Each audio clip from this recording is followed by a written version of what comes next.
Hoje foi dia de volta às aulas para os alunos da rede municipal de Praia Grande. Nós fomos conferir como foi o retorno na escola Roberto Mário Santini.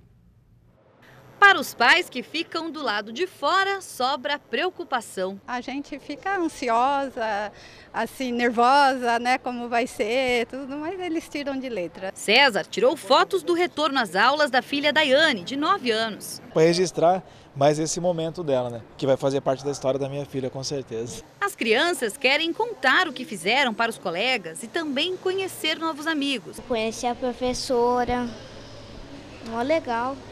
E os amigos também? Eu não conheci, eu conheci agora. Hoje foi volta às aulas para mais de 45 mil alunos matriculados na rede de ensino de Praia Grande. Ah, e lembra da Cíntia que estava na porta toda preocupada com a filha? Então, encontramos a Joana na escola. Muito legal. O que tá legal? É o primeiro dia de aula. Tá legal? É. Por quê? É porque a gente começou as aulas para aprender português, matemática, ciência. E o doutor Rubens já está aqui com a gente para falar sobre a volta às aulas. Vamos começar falando sobre mochila, doutor? Vamos lá. Boa tarde, em primeiro lugar. Boa tarde, Vanessa. Doutor, qual é a mochila ideal para que futuramente a criança, o adolescente, não tenha um problema na coluna? A primeira coisa importante não é escolher a mochila pelo personagem, né? Isso é uma coisa muito importante para os papais e para as mamães. A mochila, basicamente, ela tem que ter o comprimento no máximo na altura do ombro. Né? No máximo na altura do ombro. E batendo na coluna lombar. Do ombro até a coluna lombar. E a largura não pode ultrapassar a largura do tronco, um pouquinho menor do que a largura do tronco. Então, isso o tamanho da criança também influencia na hora da escolha? Agora, influencia e muito o tamanho da criança, mas uma coisa muito importante é o que você vai colocar lá dentro.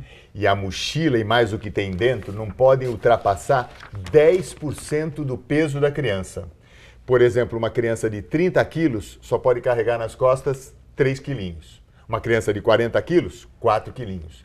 E com as mochilas de rodinha, a mesma coisa. Não é porque você vai puxar que você vai sobrecarregar. Até porque existem obstáculos, né? Existe, às vezes, um degrau e a criança precisa entender que ela vai ter que carregar aquilo ali. E ela tem que ser ensinada como carregar o pezinho. Doutora, a gente viu algumas imagens ali de mochilas.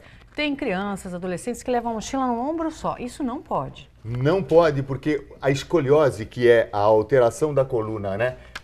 O desequilíbrio da coluna para um lado ou para o outro, começa na infância. Os principais distúrbios da nossa coluna acontecem por excesso de peso nessa fase do desenvolvimento ósseo da criança. Então, colocar a mochila de um lado, ela desequilibra a coluna. Escoliose. Certo. Agora, doutor, outro ponto importante, calçado. Qual é o calçado ideal para criança, adolescente ir para a escola? Calçado é uma coisa importante, né? Eu digo sempre, o fungo gosta do quê? Guarde bem isso, que é quente, úmido e escurinho. Calçado precisa ser trocado, você precisa pelo menos, se possível, ter 2 ou 3 calçados, porque ele precisa tomar ar. Ele precisa colocar um pouquinho de pó antisséptico, ele precisa tomar sol, ele precisa estar num lugar ventilado. Então tem que trocar. Tem que trocar o sapato sempre. E outra coisa muito importante, para as meninas, nada de saltinho, sem salto, né? E quando você for comprar o sapato, se o seu filho tiver algum distúrbio do pisar, ou pronação, ou supinação, aí você precisa receber a orientação de um ortopedista. Agora, doutora, além da mochila, do sapato, a gente sabe que outra preocupação é na hora de mandar, né, o lanche para a escola. Os pais nunca sabem o que colocar na lancheira. Então, a gente foi consultar e a gente pediu ajuda a uma nutricionista para saber qual o alimento ideal para colocar na lancheira. Eu sou Carla, mãe do Gabriel. As aulas estão começando. Eu gostaria de saber o que colocar na lancheira que seja saudável, mas que ele realmente coma.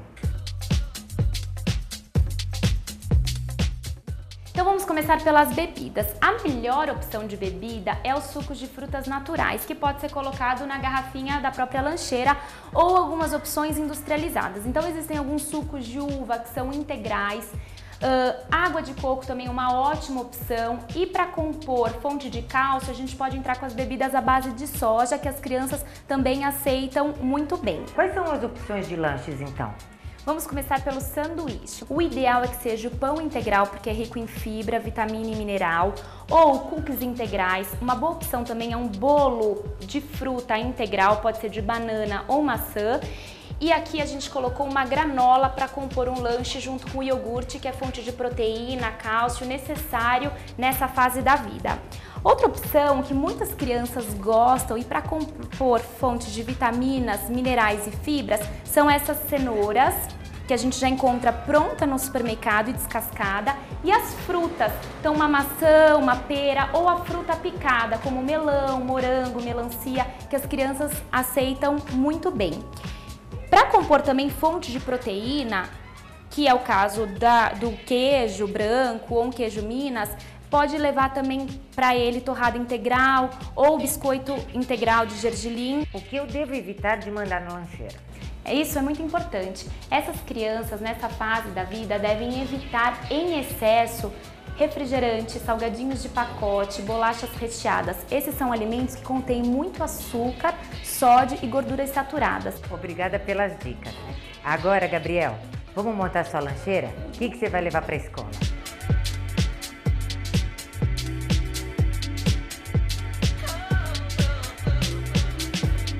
Muito bem, tá de parabéns, viu? O Gabriel aprendeu bem a lição, né, doutora? Agora, se os pais seguirem essas sugestões, eles não erram nunca, né? É isso aí. É tão fácil quando você oferece para a criança as coisas boas. Me assusta aquela mãe, aquele pai que diz que encontra com a gente e fala assim: puxa vida, meu filho só come porcaria e besteiras. Nossa, se você sabe que você está oferecendo porcaria e besteiras, você está fazendo o futuro adulto ser um adulto hipertenso, obeso ou diabético.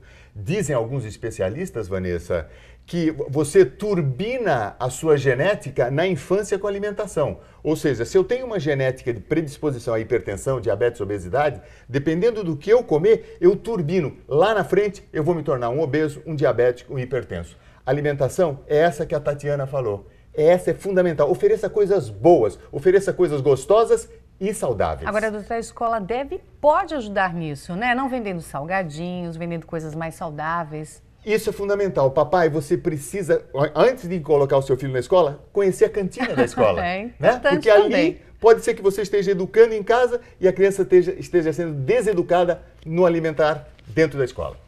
Doutora, obrigada. Agora essas e outras dicas estão lá no blog do Dr. Rubens, no nosso site tvtribuna.com/Rubens Amaral. Não é isso, doutor? Lá você tem muito mais. Obrigada. Obrigado.